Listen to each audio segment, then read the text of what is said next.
Hello guys, and welcome back. uh, Philippine life through the eyes of an expat. And I've got to say, my goodness, I got some flack from some of the comments since Sunday. People not believing that the police came round to the house and they said be careful and this, that and the other. And I'm pleased some of you guys have actually confirmed that they went round to your house too. So some of the people who didn't believe that the police would come round to the house and warn us, I'm pleased that some of you guys actually confirmed that I was telling the truth. No reason to lie. I think my life is a bit too colourful at the moment to be lying. But guys, listen,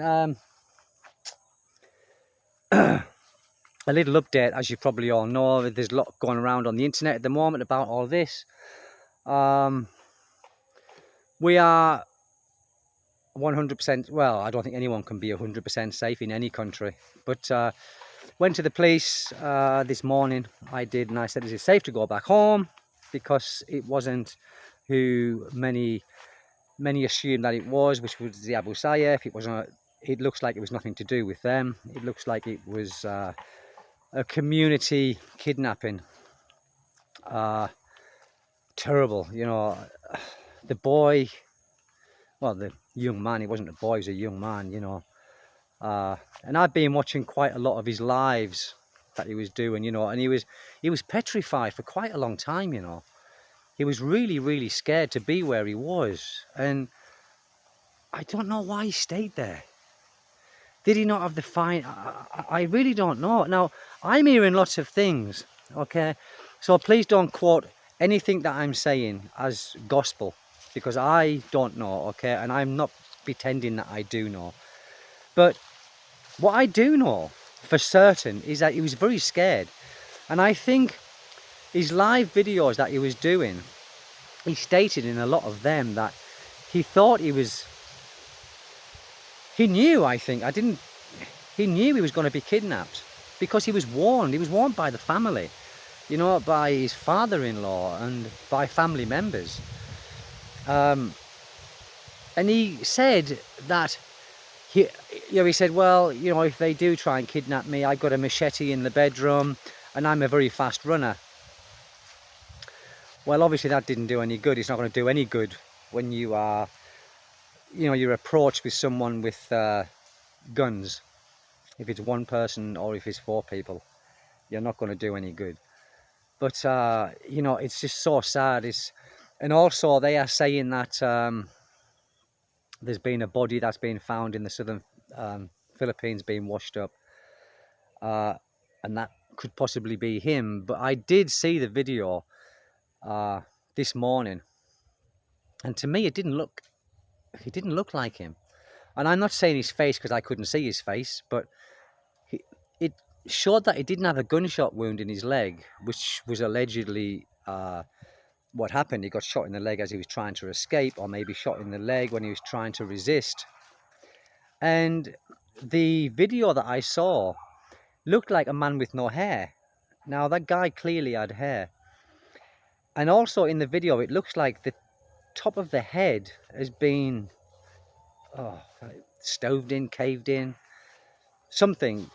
I mean, I didn't want to watch it. I really didn't, but I did watch it.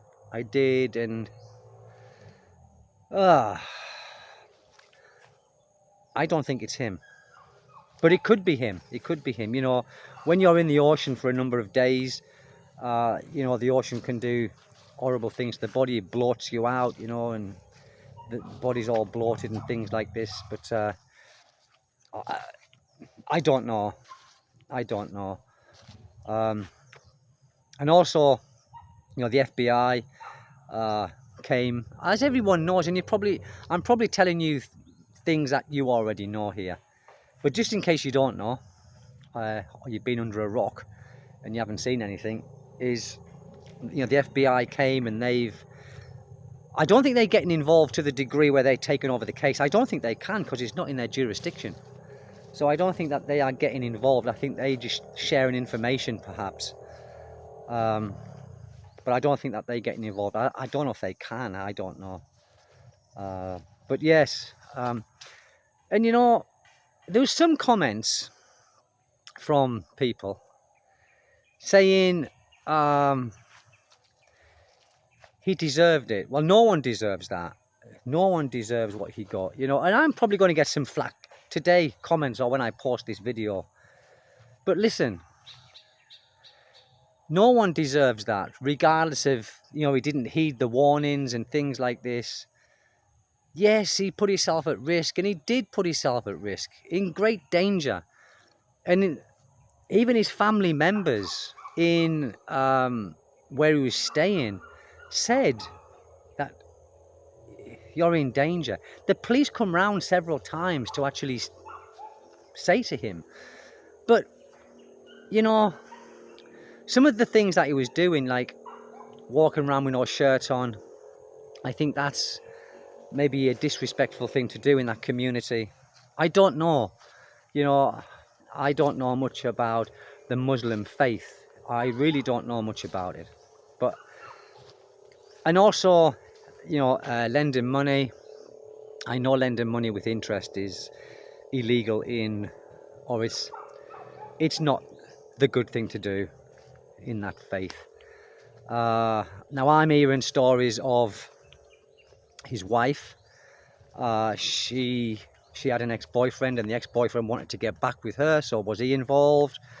Again, it's all speculation, guys, and people who claim to know exactly what's going on, unless it comes from the police or someone who has found the evidence, then no one knows what's happened and no one knows what's actually going on. We can all speculate and guess, but it definitely wasn't the, or they saying it definitely wasn't the Abu Sayyaf, because they've got 3 or 4 people of interest and they are not Abu Sayyaf.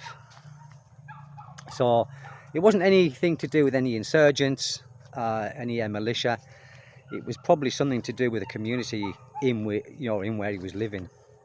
And that sun is so bright. Sorry guys if it's a bit bright on here. I'm trying to move around out of it. So anyway, I went to the police this morning in the local municipality where we stay, or where we was staying.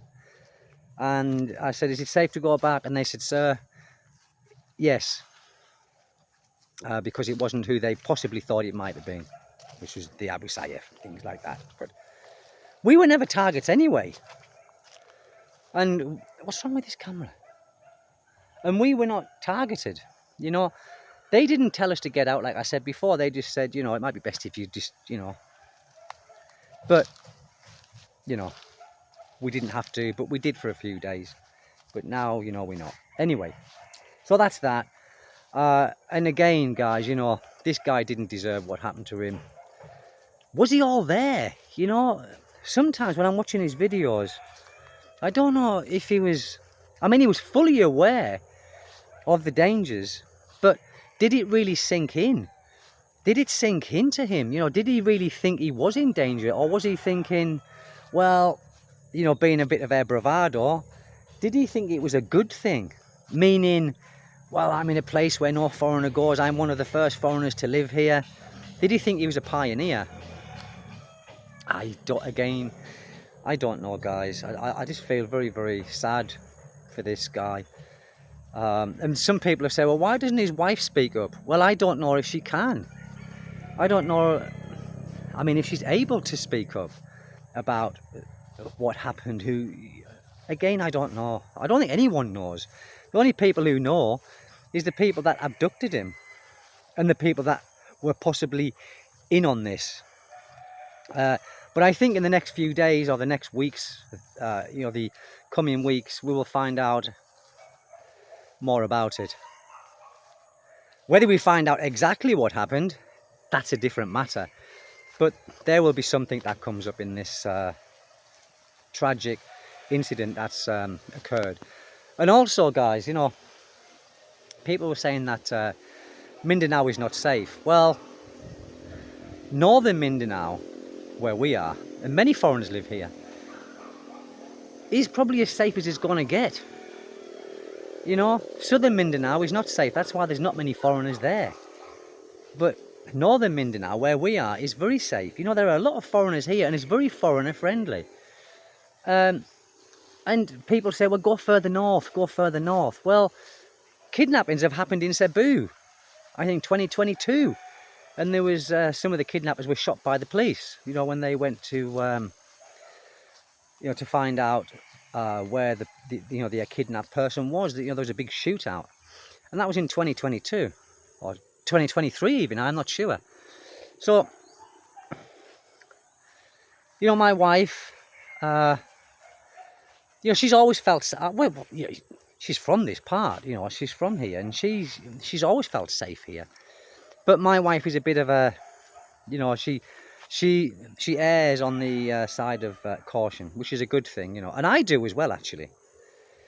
And she was saying that you know, she's always felt safe here, and you know, she wouldn't put me in danger by saying, you know, we'll stay here, you know, we'll go somewhere else, if she didn't feel it was safe. Now, where I live, there are many foreigners, okay? And all the foreigners where we are, and I think it might be over the Philippines, I'm not quite sure, but the police come and they want your passport. And this is just not the other day, this is all the time, once a year or something like that. Well, they come and they just, are you still here, sir? Yeah. Are you? They take a picture of your passport and a picture of you. And the reason why you're here. Are you married? Yes. Are you a tourist? Well, I'm not a tourist, I'm a permanent resident. So they don't ask me when I'm leaving or when I came, you know, oh, you're a permanent resident. Yeah, okay, sir. So I think the police do a damn good job. I'm going to get some flack for this video, I know I am. There's going to be some negative comments, of course there is, I expect it. But you've got to rise above it. Like I said, everyone is entitled to their opinion. But, you know, have a little bit of thought, guys, you know. Have a little bit of thought. No one deserves something like that, what's happened. Nobody. Not in my opinion, anyway. Again, you guys might have a different opinion of that.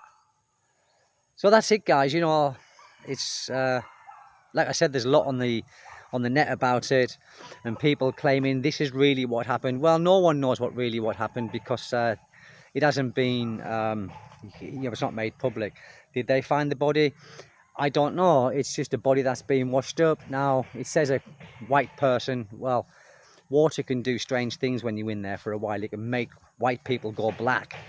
And, you know, this guy did look white, and maybe he was Caucasian, but we've had bad storms here the last few days, flooding.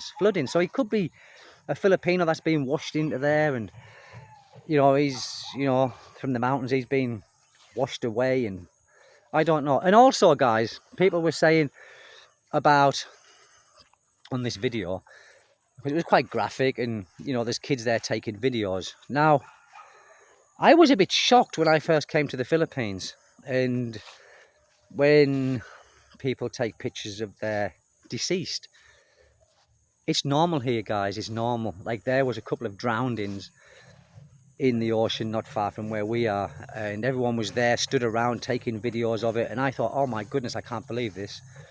But that's what happens here, guys. It's just how it is. You know, it's just how it is. You know, I don't think it traumatizes anyone doing the videos. It's just something that they want to do. It's not something that I would want to do, but we're all different, you know. And I got a story, actually, when I was in Calamba, and this was 6 years ago. I think it was about 6 years ago. It was the time of the elections, not the election gone, but the one before. And I was staying at a friend's house, and this is a true story. You know, this is a true story.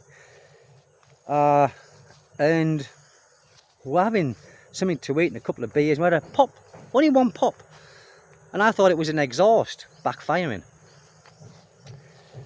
So my friend, being Filipino, he went outside and he said, someone's being shot. What? And you know, and this was only 60 yards from where we was, on the opposite side of the road.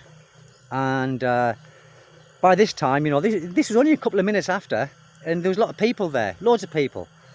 And everyone was standing around, so I went there as well, like an idiot, I suppose. And this body was just laid down. He was laid on his side, blood coming out of his head, and I was like disturbed. I'd never seen anything like that. And the police came. And anyway, what happened was, this guy was a politician, and he was running again to be a councillor, or I don't know what he was. I didn't ask too many questions. And he was running to be a politician again. And apparently he wasn't a very good man. I don't know. It's only what they said to my friend, and my friend told me. And a guy rode up on a motorcycle. One guy, and this politician guy was going into his house, putting the key in his door. All right. And this guy pulled up on a motorcycle, obviously being watching him. Got off the motorcycle, all calm and collective, tapped him on the shoulder, and he turned round and just shot him in the head, and calmly got back on his motorbike and drove off. Now, to my knowledge, even to this day, that shooter has never been found. Were they even looking for him? We don't know who was in on it. So things like this at election times are very, very common, like that. Someone said last year that there was only 36 killings, politically motivated killings, only 36 last year. But guys, they don't target people like us. They target the politicians who are running, you know. That's just my assumption. I don't get involved in things like that, you know. It's nothing to do with me. I'm just a guest in the country, a permanent guest in the country, and I love it here. I really do, guys. You know, this thing what happened, yes, it shook me up. It did shake me up, but it can happen anywhere. Maybe not quite as forward like it did happen here, but it can happen anywhere. It can happen anywhere, you know. But I don't think that it would scare me from living here. Well, it's not scaring me from living here. I'm not going to leave. You know, we have not been threatened. We've never been targeted, and we blend in. I'm friends with the local people. The local people always invite me to their places, you know, when they're having their parties and things like this. And I never refuse, because I found that if you refuse, you know, like an invitation here, they take that as an offence. And so I join in, you know. Yes, I'll be there, even if I'm only there for 10 minutes. I do join in. So he is safe as houses. Safe as anywhere, I'd say. I'm going to get some bad comments, I know I am. And my dog's just showed up from nowhere. My dog's just showing up. Here he is. Here he is. Here he be. So that's it, guys. Over and out. Again, thank you for the subscriptions, and thank you for the good comments that I've had. The bad comments, well, can I thank them? I suppose so, because that's just how they're feeling, I suppose. So I can't condemn them. If you want to make a bad comment, please make a bad comment. If you want to make a good comment, that's even better. But guys, listen, please subscribe, share the video, and hit the like button. Thank you, guys. I'm rambling on. I'm going to go now. Thank you so much. Take good care wherever you are, day or night. Take good care. Thank you so much, guys. Bye bye.